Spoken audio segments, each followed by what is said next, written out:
မုံညင်းစိတ်ပုံဥပမာဆိုရင်အားလုံးကြားဖို့ကြမှာမှာဒါပေမဲ့လေ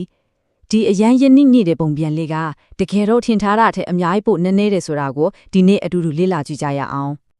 ဟုတ်ပါတယ်ဇလန်းကတော့အရန်ရိုးရှင်းတဲ့အချက်တစ်ချက်နဲ့စတာမှာအစိတ်တွေထဲမှာအသေးငယ်ဆုံးလို့ပြောလို့ရတဲ့အစိတ်လေးတစ်စိတ်ရဲ့အကြောင်းပေါ့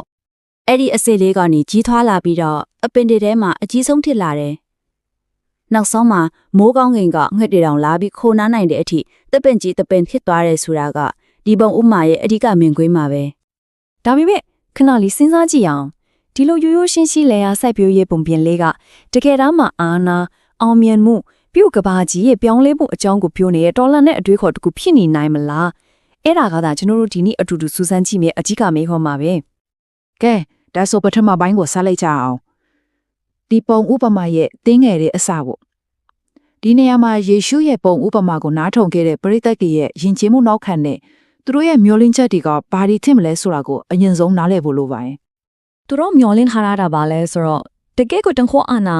ာကြီးမားတဲ့မရှိယတပါပေါ်ပါနိုင်ငံတော်ကိုကိုစားပြုဖို့ဆိုရင်လေဘနွန်တောင်ပေါ်ကကြီးကျယ်ခမ်းနားတဲ့ RS ပင်ကြီးလိုမျိုးပေါ့ဒါပေမဲ့ယေရှုကဘာကိုတင်ပြခဲ့တယ်လဲဆိုတော့တာမန်မထင်ရှားမှုငင်းပင်တပင်အကြောင်းပါဒီမှာတင်မျှော်လင့်ချက်နဲ့အမှန်တကယ်ကြားမှာအကြီးကျယ်ကွဲလွဲနေပါပြီကဲအခုမျိုးစေ့ကိုအညီးကလေးလာကြည့်ချရအောင်ဆိုလိုတာကတော့စံစာထဲမှာဘလို့ရေးထားတယ်လဲဆိုတာကိုအသေးစိတ်ကြည့်ကြမယ်ပေါ့အထူးသဖြင့်ခရစ်ဝင်ကျမ်းရဲ့ဂျားတွေကအတုံးနှုံကွဲပြားမှုတွေကိုအာယုံစိုက်ကြည့်ကြရအောင်ပါမုံညင်းစေးကဘလောက်တောင်သေးလဲဆိုတာကိုပြောရရင်သူ့ရဲ့အချင်းက1မီလီမီတာပဲရှိတာပါစဉ်းစားကြည့်လေ1ဂရမ်အလေးချင်းရဖို့ဆိုရင်အစစ်ပေါင်း900ကျော်တောင်လိုတယ်တဲ့တကယ်ကိုသေးငယ်လုံးမရဲဒီနေရာမှာစိတ်ဝင်စားစရာကောင်းလာကခရစ်ဝင်ကျမ်းဒီမှာဒီပုံဥပမာကိုပြောပြပုံနည်းနည်းစီကွဲလဲနေတာပါပဲဥပမာမတဲကျမ်းမှာလဲမှာစိုက်တယ်လို့ပြောပြီးလူကကျမ်းမှာတော့ဥယျာဉ်မှာစိုက်တယ်လို့ပြောပြန်ရောကြီးထွားလာပုံကိုဖော်ပြတဲ့နေရာမှာလဲမောက်ကူကျမ်းလာအခက်ကြီးတွေဖြစ်တယ်လို့သုံးလုံးတယ်ဒီလိုတင်းငယ်တွေကွဲပြားမှုတွေကဘာကိုပြနေလဲဆိုတော့ပညာရှင်တွေတော့ဒါတွေဟာပုံဥမာရဲ့အဓိပ္ပာယ်ကိုပိုပြီးနည်းနည်းရှိုင်းနားလဲနိုင်မှုသဲလုံးစော်တွေဖြစ်နေတာပါဒါပေမဲ့စိတ်မပူပါနဲ့ဒီလိုစာသားအတုံအနှုံလေးတွေကွဲပြားနေပေမဲ့ပညာရှင်တွေအားလုံးသဘောတူထားတာတခုရှိပါတယ်အဲ့ဒါကတော့ပုံဥပမာရဲ့အဓိကပေးချင်တဲ့သတင်းစကားနဲ့ရည်ရွယ်ချက်ကတော့ခရစ်ဝင်ကျမ်းအားလုံးမှာတူညီနေတယ်ဆိုတာပါပဲဒီကွဲပြားမှုတွေကအ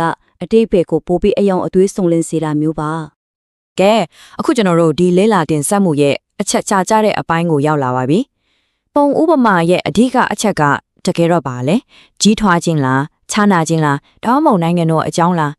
ဒီအကြောင်းနဲ့ပတ်သက်ပြီးပညာရှင်တွေကြားကအဓိကငင်းခုန်ဆွေးနွေးမှုတွေကိုကြည့်လိုက်ကြအောင်ပထမအမြင်ကတော့ကြီးထွားခြင်း growth ကိုအဓိကထားတယ်လို့ဆိုပါတယ်ဆိုလိုတာကဒီပုံဥပမာကနိုင်ငံတော်ဆိုတာနေချင်းဖြစ်လာတာမဟုတ်ပဲအချင်းယူပြီးဖြည်းဖြည်းနဲ့တဘာဝတိုင်းကြီးထွားလာတဲ့ဖြစ်စဉ်ကိုအလေးပေးဖို့ပြနေတာလားဒါမှမဟုတ်အဓိကအချက်ကခြားနာခြင်း contrast လားဘာမှရေးမပါဘူးလို့ထင်ရတဲ့တေးသေးလေးအစနေမိုးကောင်းကင်ငှက်တီတောင်ခိုးနားနေတဲ့ကြီးမားတဲ့ရလာချီထိသွားတဲ့အထိအဲ့ဒီချားကမယုံနိုင်စရာကွာခြားချက်ကိုပဲအတိကထားပြီးပြောချင်တာလားနောက်တစ်မျိုးကတော့ပိုပြီးနိုင်ငံရေးဆန်တဲ့အမြင်မှာတပင်ကြီးကဧကရနိုင်ငံ empire ကိုစားပြုရတင်ခဲ့တာတခုလားဒီပုံဥပမာကအဲ့ဒီခေတ်ကကြီးမားတဲ့ empire ရဲ့အယူဆကိုစင်ခေါ်နေတာမျိုးတော့ဖြစ်နိုင်မလားဒီအချက်ကတကယ်ကိုစိတ်ဝင်စားစရာပါဘာလို့လဲဆိုတော့ဓမ္မဟောင်းကျမ်းတွေမှာဒီလိုပုံရိပ်မျိုးကိုတုံးထားတာရှိလို့ပါပဲရေးစကြည်တဲ့ကျမ်းဒိုင်ရဲလာကျမ်းတွေမှာဆိုရင်တန်ကိုကြီးတဲ့နိုင်ငံနဲ့ဧကရနိုင်ငံတွေကိုကိုစားပြုဖို့အတွက်ငှက်တွေခိုနာနေတော့တစ်ပင်ကြီးပုံရိပ်ကိုတုံးလေးရှိပါတယ်ဆိုတော့ဒီပုံဥပမာကအဲ့ဒီအယူဆကိုယူတုံးပြီးချခုခုကိုပြောချင်နေတာဖြစ်နိုင်ပါတယ်ကဲဒီရှုထောင့်တွေအားလုံးကိုခြုံငုံပြီးကြည့်လိုက်တဲ့အခါမှာတော့ပိုကျဲပြန့်တဲ့ပုံရိပ်တစ်ချက်ကိုမြင်လာပါမယ်အဲ့ဒါကတော့ပြောင်းပြန်လန်ထားတဲ့နိုင်ငံတော်ဆိုတဲ့အတွေးခေါ်ပါပဲဒီပုံဥပမာကအာနာနဲ့အောင်မြင်မှုအပေါ်လူတွေရဲ့တမာယိုးကြအမြင်တွေကိုဘယ်လိုတော်လှန်လိုက်တယ်လဲဆိုတာကြည့်လိုက်ရအောင်ယေရှုရဲ့နိုင်ငံတော်မှာအောင်မြင်မှုဆိုတာလောကမှာမြင်နေရတာနဲ့ပြောင်းပြန်မှာကြီးမြတ်ခြင်းရင်ကလေးတယောက်လိုဖြစ်ရမယ်ကိုငင်းပေးရမယ်သူတစ်ပါးကိုအစီခံရမယ်အဲ့ဒီလိုလုံးမတာအကြီးမြတ်ဆုံးဖြစ်လာမယ်တဲ့ဒါတကယ်ကိုထူးခြားတဲ့အတွေးခေါ်ပါပဲဒီအတွေးခေါ်ကိုပိုပြီးခိုင်မာသွားစေတဲ့အကျမ်းစကားတစ်ခုရှိပါတယ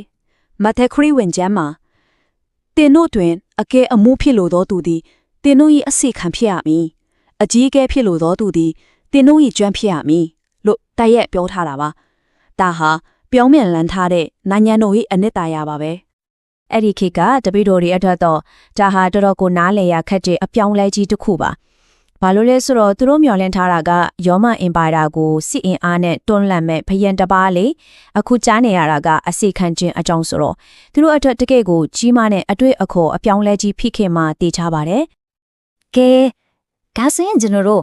အဆုံးသက်ပိုင်းကိုရလာပါပြီဒီပုံပင်လေးကနေကျွန်တော်တို့အတွက်ဘယ်လိုအမွေအနှစ်တွေခြံခဲ့တယ်လဲမုံငင်းစိတ်အသွေးအခေါ်ဆိုတာကဘာလဲဆိုတာကိုအတူတူကြည့်လိုက်ကြရအောင် မုံငင်းစစ်အတွေ့ခေါ်ရဲ့အထူးချက်တီးရတော့ဒါတွေပါပဲတင်းငယ်ပြီးအရေးမပါဘူးလို့ထင်ရတဲ့အစတွေကိုဘရုံးမှအထင်မတီးပါနဲ့ဖျားသခင်ကမျောလင့်မထားတဲ့လူတွေတန်ဖိုးမထားတဲ့အရာတွေကနေတဆင့်အလုံးလုံးတက်တဲ့ဆိုတာကိုသတိရပါယုံကြည်ခြင်းနဲ့လှုပ်ဆောင်တဲ့တင်းငယ်တဲ့လုပ်ရက်လေးတွေကတော့မထင်မထားတဲ့ကြီးမားတဲ့ရလက်တွေကိုဆောင်ကျင်ပေးနိုင်ပါတယ်အောင်ငင်မှုဆိုတာလောကမြင်မှာချီချေခမ်းလာတာကိုပြောတာမဟုတ်ပဲသစ္စာရှိစွာနဲ့ဖိဖိမှန်မှန်ကြည်ထွားနေခြင်းသာဖြစ်ပါတယ်ဒီတော့နောက်ဆုံးအနေနဲ့စဉ်းစားစရာမိကွန်းတစ်ခုနဲ့အဆုံးသတ်ချင်ပါလေ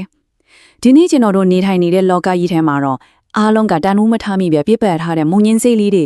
အဲ့ဒါကအတွေးခေါ်တစ်ခုဖြစ်မလားလူတစ်ယောက်ဖြစ်မလားဒါမှမဟုတ်လှူရှားမှုတစ်ခုဖြစ်မလားဘာတွေများရှိနေနိုင်ပါသလဲ